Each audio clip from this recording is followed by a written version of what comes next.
capacité, l'aisance relationnelle, la capacité de rentrer en interaction les uns avec les autres. Il faut savoir s'exprimer, il ne faut pas avoir peur des gens, il ne faut pas avoir peur de montrer son travail, il ne faut pas avoir peur de parler de son travail, de parler de sa démarche, et je pense que l'aisance relationnelle est quelque chose, est une des compétences essentielles à avoir.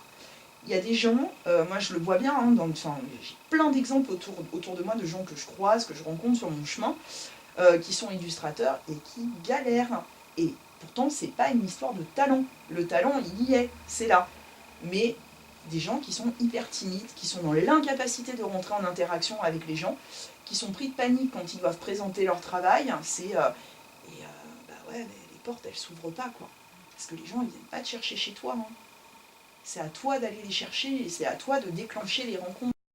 Tu vas parler à machin, tu vas rencontrer quelqu'un avec qui tu vas discuter de manière très simple, pas forcément en lien direct avec ton taf, mais voilà, et puis cette personne-là, elle connaît machin, et puis elle va parler de toi machin, et puis en fait, machin va te contacter, et puis en fait, tu vas te retrouver de réseau en réseau, comme ça, à avoir des portes qui s'ouvrent, et de manière naturelle. Mais parce qu'à un moment donné, tu es rentré en interaction avec quelqu'un.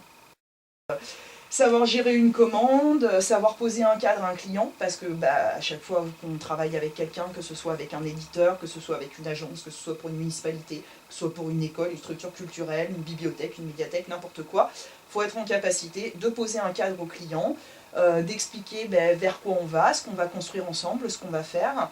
Donc, border un projet, monter un projet, je pense que c'est des compétences qui me paraissent essentielles. Sinon, très rapidement, ça part en sucette. Donc voilà. La capacité d'élaborer ensemble, parce que à chaque fois, on vient apporter, quand on travaille en partenariat, on vient apporter une pierre à un projet déjà existant. Quand on travaille avec un éditeur, on vient apporter des idées, on vient apporter nos compétences au service d'eux, mais on est bien on s'inscrit dans une chaîne où derrière on n'est pas tout seul.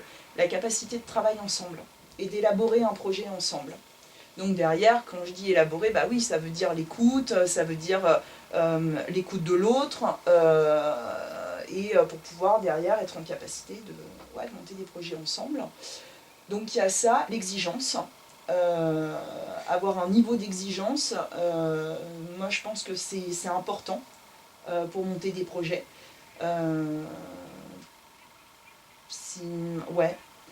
Donc voilà, et puis bah oui, après, il y a toute la partie technique, maîtrise de son outil, de son médium, quoi.